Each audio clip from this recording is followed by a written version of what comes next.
ஏழை மக்களின் குரல் யூடியூப் சேனல். இன்றைக்கி என்ன சொல்ல வந்திருக்குன்னு கேட்டிங்களா? இது கொஞ்சம் வித்தியாசமாக இருக்கட்டும்னு வந்திருக்கிறோம். இன்றைக்கி சும்மா இப்படியே போனவங்களுக்காக போடுறதையே விவசாயம் பண்ணுறவங்கள காய்கறி பண்ணுற விவசாயி கொண்டு போய் மண்டியில் லேலத்துக்கு வைக்கிறாங்க காய்கறியை. அங்கே வாங்குறவே வச்ச விலை அப்படி தானே? காய்கறி மண்டியில் வாங்குறவே வச்ச விலை. நம்மகிட்ட இருக்கிற காய்கறி அவங்ககிட்ட போயிடுச்சுன்னா விற்கிறவன் வச்ச விலை. இன்றைக்கி மார்க்கெட்டில் காய்கறி விற்கிறவங்களாம் ஓரளவுக்கு நல்ல வீடு, ஓரளவுக்கு கையில் அடித்த அளவுக்கு பணம், நல்ல வெள்ளையும் சொல்லையும் வண்டி காருன்னு வச்சுக்கிறாங்க. இதே காய்கறி போடுற ஒரு விவசாயி இன்னும் ஒரு பழைய ஓட்ட வண்டியிலையும் ஓட்ட எக்ஸல்லையும் அதுக்கு இன்னும் நல்ல பைக்கு வாங்க வழி இல்லாமல் தான் இன்னும் ஏழைப்பட குடும்பத்தில் தான் வாழ்ந்துட்டு இருக்குது. பார்ப்பா நிலைமையை எப்படி இருக்குது? நிலைமை எப்படி இருக்குது? காய்கறி தயாரிக்கிறவங்க, விவசாயம் பண்ணுறவங்க ஆறுது. விவசாயம் பண்ணுறவங்க எப்படி இருக்கிறாங்க? இன்னும் விவசாயத்தான் இருக்கிறாங்க. இன்னொரு கோமலம் கட்டிக்கிட்டு அரைக்கை என்ன மாதிரி ஒரு அரைக்கை சட்டையை போட்டுக்கிட்டு இன்னும் வயலில் போய் காலை 7 மணிக்கு வேலை செய்கிறான். அவங்க இன்னும் ஏழைப்பட்ட வீட்லேயும் ஓட குடிசையிலேருந்து தான் இருக்கிறாங்க. இந்த காய்கறி விற்கிறவனோ நல்ல வீடு, நல்ல கையிருப்பு பணம், நல்ல காரு வசதி, நல்ல போகிற அளவுக்கு எரிச்சல் அளவுக்கு பண வசதியோடு இருக்கிறான். எப்படின்னு பார்த்திங்க நிலைமை இன்றைக்கி விவசாயியோட நிலைமை இதுதான். இந்த நிலைமை விவசாயியோட நிலைமை இன்றைக்கி இதுதான். அதனால் இன்றைக்கி வெகுமானப்பட்ட முக்கியமந்திரிக்கு நான் ஒரு கோரிக்கையை வைக்க போகிறேன்.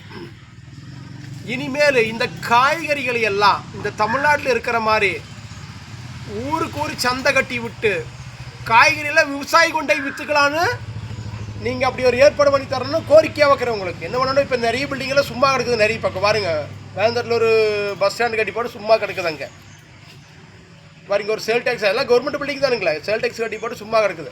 அது யாருக்காவது வாடகை கொடுத்தா ஏதோ உருப்படியாத வாடகையாவது கிடைக்கும். அதையும் செய்யலை. அச்சோட்டு பஸ் ஸ்டாண்டு வேந்தரில் கட்டி போட்டால் சும்மா கிடக்குது. அங்கே அந்த கடைகள்லாம் கட்டி போட்டு சும்மா கிடக்குது சார். அப்போ இதையெல்லாம் ஏதோ பாவப்பட்டவங்களுக்கு வாடகை கொடுத்தீங்கன்னு வச்சுங்க, இல்லை அந்த பஸ் ஸ்டாண்டில் காய்கறி ஒரு சைடில் வச்சு விற்றுக்கலாம்னு சொல்லி ஒரு ஆர்டர் போடுங்க. காய்கறி சந்தைன்னு சொல்லி ஒரு செட்டப் போட்டு கொடுங்க. அப்போ விவசாயிகள் விற்கிறவங்க போய் விற்கட்டும். என்ன விற்கட்டும்? விற்கிறவங்க போய் விற்கட்டும். இப்போ நான் காய்கறி வாங்க போகிறேன். எனக்கு இங்கேருந்து போகிறதுல வளர்ந்தது போகிறதுல சந்தோஷம். நான் எப்படி வாங்குவேன்னா எல்லா பொருளையும் விவசாயிகிட்ட வாங்க தான் ட்ரை பண்ணியிருக்கிறேன் மேக்ஸிமம். பாருங்கள், நாங்கள் பழங்கிழங்கு விற்கிறோம். டைரெக்டாக ஆளுகளுக்கு விற்க தான் ட்ரை பண்ணுறோம். மேக்ஸிமம் ஆளுகளுக்கு கொடுக்க நிற்கக்கூடாதுனாக்கி நான் யோசிச்சுக்கிட்டு இருக்கிறேன். இனிமேல் எப்படி வியாபாரி கொடுக்காம இங்கேருந்து 5 ரூபா கம்மியானாலும் 1 ரூபா கம்மியானாலும் இங்கேருந்து டைரெக்டாக ஆளுகளுக்கே விற்கிற மாதிரி நேரடி ஜனங்களுக்கு விற்கிற மாதிரி ட்ரை பண்ணிக்கிட்டு இருக்கிறேன். கோயம்புத்தூரில் 12 கிழங்கு 120, 1 கிலோ கிழங்கு வந்து 120 ரூபா, 130 ரூபா, 160 ரூபாய்க்கு விற்கிறாங்க 1 கிலோ கிழங்கு. இங்கே ஒரே கிழங்கு 1 கிலோ கிழங்கு அந்த பனங்கிழங்கு வந்து நம்ம 50 ரூபாய்க்கு தான் அங்கே விற்கிறோம். சரிங்களா? அப்போ அப்படிங்கும்போது நான் சொன்ன வெகுமானப்பட்ட கேரளா முக்கியமந்திரியார் அவர்கள் ஊருக்கு இந்த காய்கறி சந்தைன்னு ஒன்று கட்டி விடுங்க. விவசாயிகளை கொண்டு போய் விற்றுக்கலான்ட்டு அந்த மாதிரி ஒரு சந்தை கட்டி விட்டிங்கன்னா ஏதோ ஓரளவுக்கு விவசாயிகளாம் முன்னேறுவாங்கன்னு என்னோட கோரிக்கை. வெகுமானப்பட்ட கேரளா முக்கியமந்திரி அவர்கள் இந்த வீடியோ பார்க்கணுன்னு கோரிக்கை கேட்குறேன். அதே மாதிரி தான் அடுத்த விஷயம் என்னென்னு பாருங்க, காடு பூமி வச்சிருக்கிறவங்கெல்லாம் இனிமேல் விற்காதீங்க. வருங்காலங்களில் விவசாயிக்கு தான் மதிப்பு அதிகமாக இருக்கும். என்ன இருக்கும்? இன்றைக்கி விவசாயிக்கு மதிப்பு எங்கேயும் இல்லை. எங்கே இருக்குது விவசாயிக்கு மதிப்பு? என்ன இல்லை. அதனால் சாப்பாடு விவசாயிக்கு இல்லை. அதனால் நம்மகிட்ட காய்கறி வாங்கி விற்கிறவங்கெல்லாம் பைசக்காரனா, வசதி வாய்ப்புக்காரனா, காரு பங்களா BMW கார் வச்சுக்கிறாங்க. இன்றைக்கி காய்கறி வியாபாரம் பண்ணவங்கல்ல. இன்றைக்கி நம்ம விவசாயம் நீங்கள் நம்ம காய்கறி உண்டாக்கிற விவசாயம் எப்படி இருக்கிறோன்னு அடித்தட்டில் இருக்கிறோம். பொதுஜனங்களை நீங்கள் என்ன ஐடிக்கு போனாலும் என்ன நீங்கள் இந்த தென்னை மேலே ஏறி அந்த காலத்தில் பெருங்கி சொல்லிக்கிறாங்க, கம்பத்தில் ஏறி கூத்தாடினாலும் காசு வாங்க கீழே தான் வந்தோம்னு. அந்த மாதிரி நீ என்ன படிப்பு படித்தாலும் நாளைக்கு மண்ணை சாப்பிட முடியாது. சாப்பாடு தான் சாப்பிட்டாகணும்.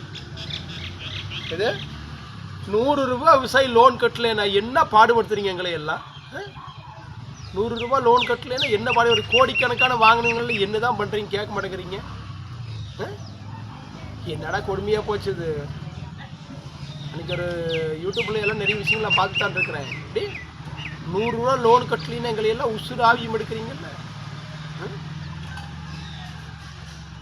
கோடிக்கணக்கில் வாங்க தன்னுடைய காசெல்லாம் எங்கே போச்சுங்க?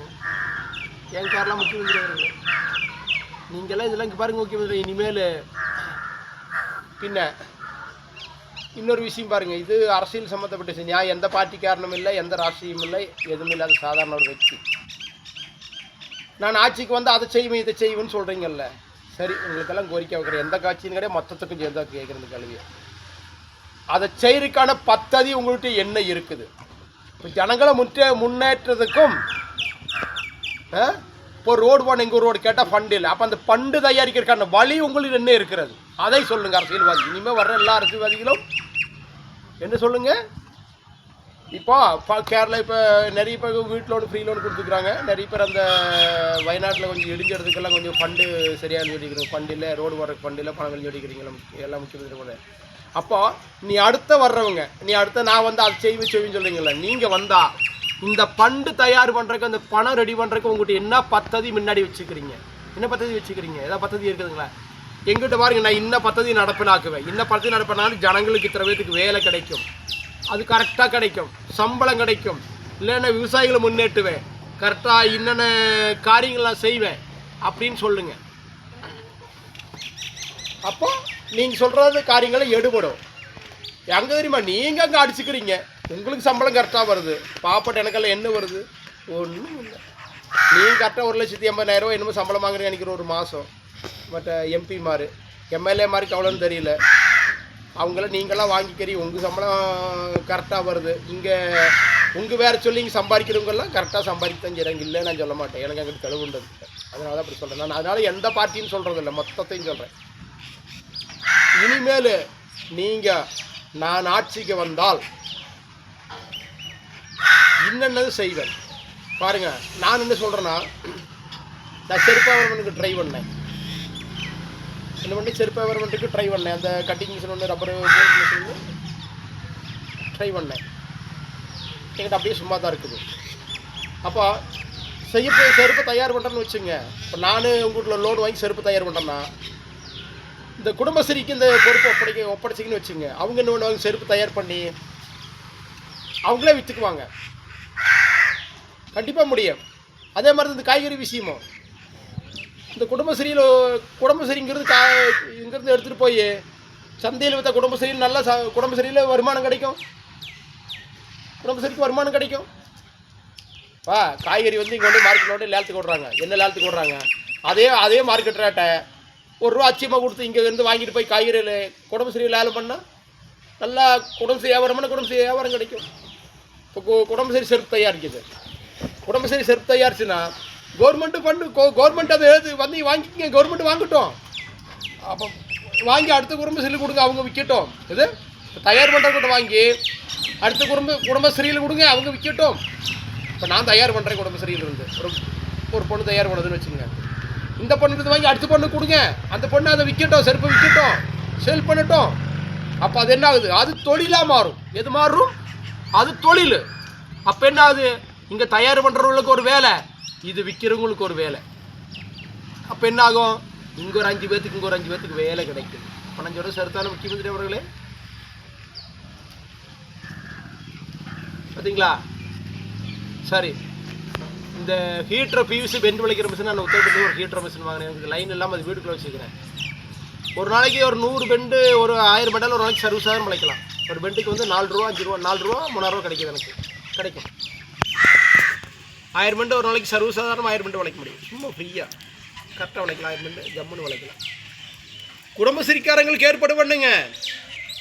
இந்த குடும்பஸ்ரீயில் இளைஞர் ஆளுக்கு ஒரு மிஷின் வாங்கி வந்து அடிக்க சொல்லுங்கள். இந்த குடும்பஸ்ரீயில் விற்க சொல்லுங்க, கொண்டு போய் சேல் பண்ண சொல்லுங்கள். இந்த பிபிசி ஹீட்டர் உழைக்கிற மிஷினை ஒரு குடும்பஸ்ரீக்கு 10 வாங்கி கொடுங்க.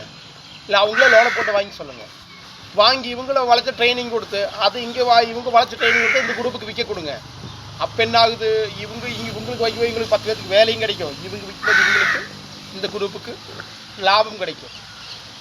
அப்போ இப்படியெல்லாம் ஏதாவது பத்ததி கவர்மெண்ட்டை வச்சு அடுத்து வர்றேன், நான் வந்தால் செய்வேன், நான் வந்தால் செய்வேன், நான் வந்தால் சொல்கிறீங்க. கேரளா இருக்கிறேன், எனக்கு கேரளா இப்போ என்ற நாடு கேரளா தான், என்ற ஸ்டேட்டு கேரளா தான்.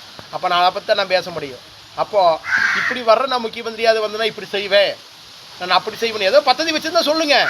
ஏன் பத்ததி எல்லாம் நான் வந்தால் சரி, நான் வந்து அங்கே அடிச்சுக்கிறீங்களே தவிர்த்த ஜனங்களுக்கு எது நல்லது நடக்கிற மாதிரி தெரியல. என்ன நடக்குது முக்கியமந்திரி அவர்களே, ஜனங்களுக்கு என்ன நடக்குதுன்னு எனக்கு ஒன்றும் புரியல. அதாவது இப்போ நான் எத்தனை விஷயம் சொன்னேன். காய்கறி விற்கிறவன் பணக்காரனாக இருக்கிறான், அது விவசாயிட்ட வாங்கி விற்கிறவன் பணக்காரனாக இருக்கிறான். பாருங்க, நான் கிழங்கு விற்று எங்கிட்ட வாங்கி விற்கிறவங்களாம் வாங்கி விற்கிறாங்க, எப்படி இருக்கான்னு தெரியாது. ஆனால் இங்கே எங்கள் ஊரில் நம்ம லொக்காலிட்டி ஏரியாவில் நான் 2 கேரளா தமிழ் 2 ஸ்டேட்டுக்கு போகிறேன். காய்கறி சந்தையில் விற்கிறவங்கெல்லாம் ஒரு நல்ல மேல் தான் இருக்கிறாங்க, அப்படி குறைஞ்சிட்டு இல்லை அவங்கெல்லாம். ஆனால் இந்த விவசாயி என்ன போல் விவசாய குடும்பத்தில் பிறந்ததுனால இன்னும் நாங்கள் இன்னும் கீழ்மட்டத்தில் தான் இருக்கிற. பாருங்கள் என்ற வீட்டை பாருங்கள், திருப்பு அங்கே பாருங்கள். இதுக்கு நல்ல ஒரு மெக்கானிக் வேலை செய்கிறேன், திருப்பு ஒரு மெக்கானிக் வேலை செய்கிறேன்.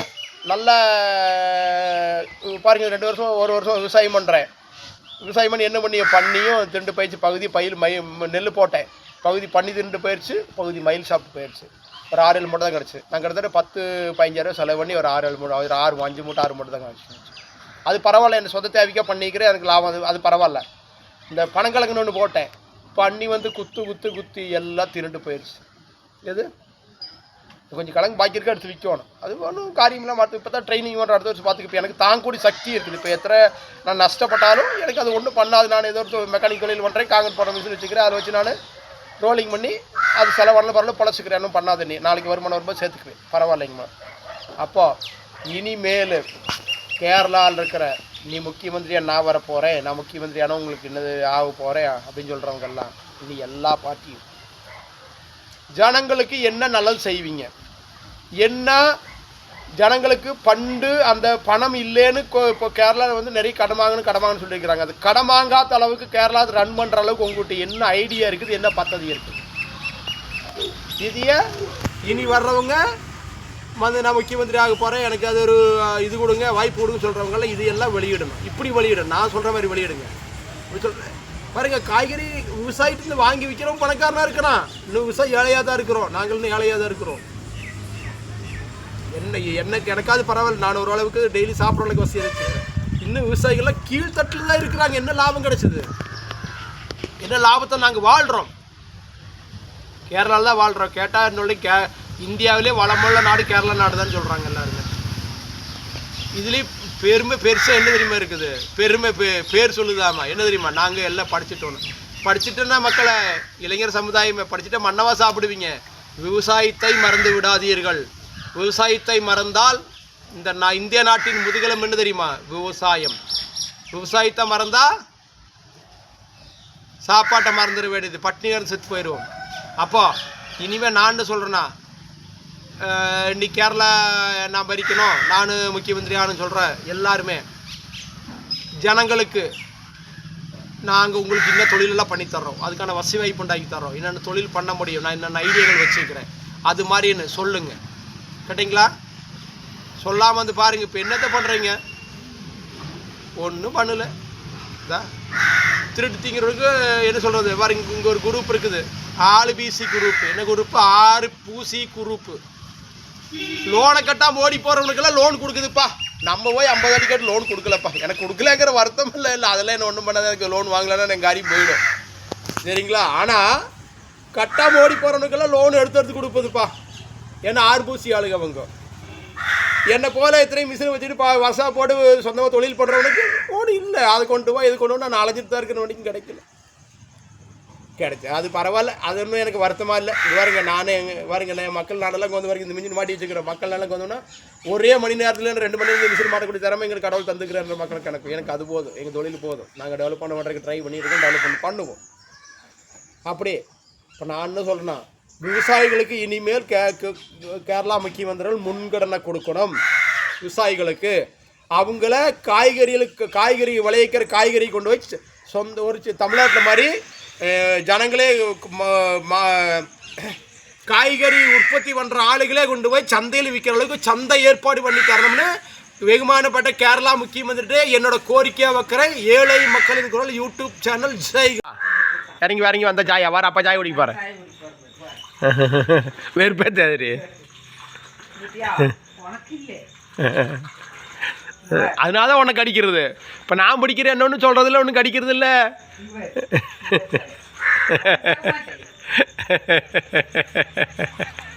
இறங்கி வந்தால் சாய் அப்பா குடிக்கிற இறங்கி வாங்க. இந்த அப்பா தரமாங்க, அப்பா தரமாங்க. வாங்க வாங்க வாங்க, அப்பா வாங்க, அப்பா வாங்க.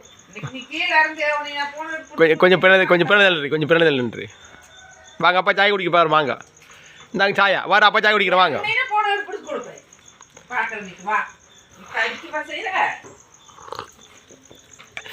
இறங்கி வாங்க. பார்த்தா சாயா வாரு.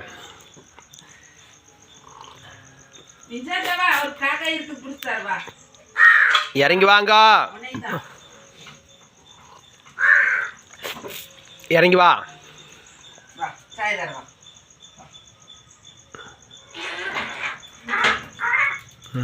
பிடிச்சல் காதிரி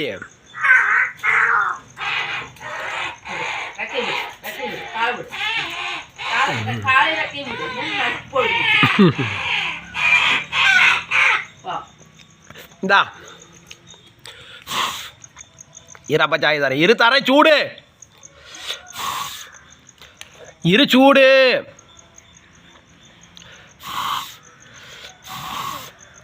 இந்தா குடிங்க, அப்போ குடிங்க. ம்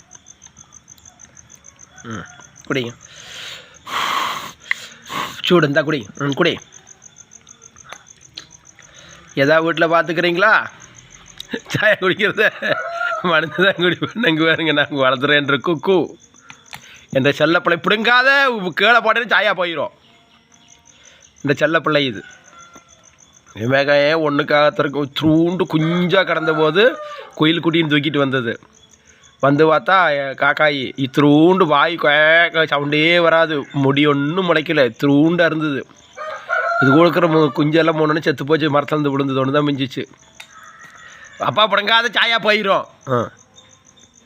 அப்பா அம்மா தூக்கிட்டு வந்தங்காட்டியும் சரி ஆகட்டும் சொல்லி செல்லப்பிள்ளைய வளர்த்தோம். சோறு கூட்டில் அந்த கூட்டு கிளியும் இருந்து பறந்து போயிருங்காட்டியும் இந்த கூட்டில் போட்டு செல்லப்பிள்ளைய வளர்த்தி சாப்பாடு கொடுத்தோம். கிளாஸை பிடுங்குது அதுக்கு சாய. இந்தா குடி, அப்பா குடி. இந்தா எடுத்துக்கோ. போச்சு வேறு போச்சு. இந்த குடி பாருங்க, மனுஷன் குடிக்கிற மாதிரியே சாயா பிடிங்கி குடிக்குது பாருங்க. வால் ரெக்கிருந்தால் என்னென்னு தெரியல, நிற்கவே மாட்டேங்குது. நல்லா இருந்து வால் ரெக்க இடையில எல்லாம் ரெக்க போயிடுச்சு. ஆனால் சாய் குடிப்பீங்களா இப்படி பாருங்க. என்ற கொக்கு பிள்ளை, நான் வளர்த்துற செல்ல பிள்ளை. கிளாஸை குடிச்சு கோபத்தில் குடிச்சாச்சு, சாய் குடிச்சாச்சு, போதும். ரைட், ஆகட்டும். போகாதுங்க, அப்பாட்ட வந்துடு. இதாண்ட செல்ல பிள்ளை அப்படியே இருக்குது. 6 பழத்தாவது செல்ல பிள்ளை. எங்கேயும் போகாது, இங்கேயே தான் இருக்கும். சாயை குடிக்கும், சாப்பிடும், ஜம்மனு ஜாலியாக பாருங்க, விளையாடுது பாருங்க. நீ பொழுதுக்கு இங்கே தான் விளையாடும்.